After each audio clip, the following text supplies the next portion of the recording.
পশ্চিমবঙ্গে ক্ষমতার পালাবদলে বাংলাদেশের সীমান্ত দিয়ে পুশ নিয়ে আশঙ্কা বাড়ায় সতর্ক অবস্থায় বিজিবি। পাশাপাশি মাদক চোরাচালান প্রতিরোধেও গুরুত্বপূর্ণ পয়েন্টে বাড়ানো হয়েছে বাড়তি নজরদারি। প্রতিনিধিদের সহায়তায় আরও জানাচ্ছেন সমর ইসলাম।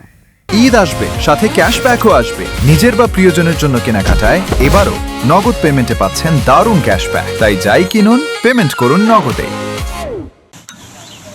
নওগাঁর ধামইরহাট, সাপাহার, পোরশা ও নিয়ামতপুর উপজেলায় ভারতের সাথে সীমান্ত প্রায় ১০০ কিলোমিটার। পশ্চিমবঙ্গ সহ ৪টি রাজ্যের বিধানসভা নির্বাচনের সময় থেকে অনাকাঙ্ক্ষিত ঘটনা মোকাবেলায় সীমান্ত এলাকায় সর্বোচ্চ সতর্কাবস্থায় রাখা হয় বিজিবি সদস্যদের। বাড়ানো হয় গোয়েন্দা তৎপরতাও।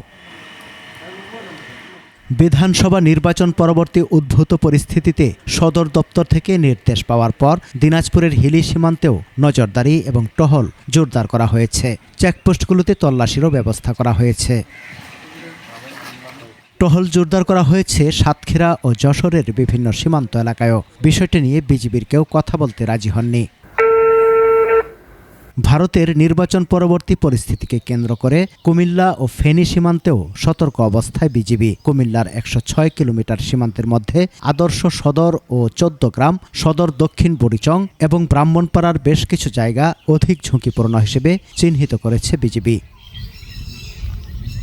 বিজিবি জানায়, সন্দেহজনক অপরিচিত কাউকে দেখলে বিজিবিকে জানানো সহ ব্রাহ্মণবাড়িয়ায় সীমান্ত এলাকায় এলাকাবাসী তাদের বেশ সহযোগিতা করছেন। টহলগুলোকে জোরদার করা হয়েছে এবং কোনো প্রকার দুর্ঘটনা বা ঘটনা সৃষ্টি না হয় সেক্ষেত্রে আমরা সচেতন। সবসময় যে কোনো সহায়তা লাগলে এলাকাবাসী এগিয়ে আসে এবং আমি আশা করি আমরা ভবিষ্যতেও সকল রকম সহায়তা আমি এলাকাবাসীর কাছ থেকে পাবো। আখাউড় আর আনোয়ারপুর সীমান্ত সহ বিভিন্ন গুরুত্বপূর্ণ পয়েন্টে বাড়তি নজরদারি ও টহল জোরদার করার কথাও জানায় বিজিবি। সমর ইসলাম, ২১ টেলিভিশন।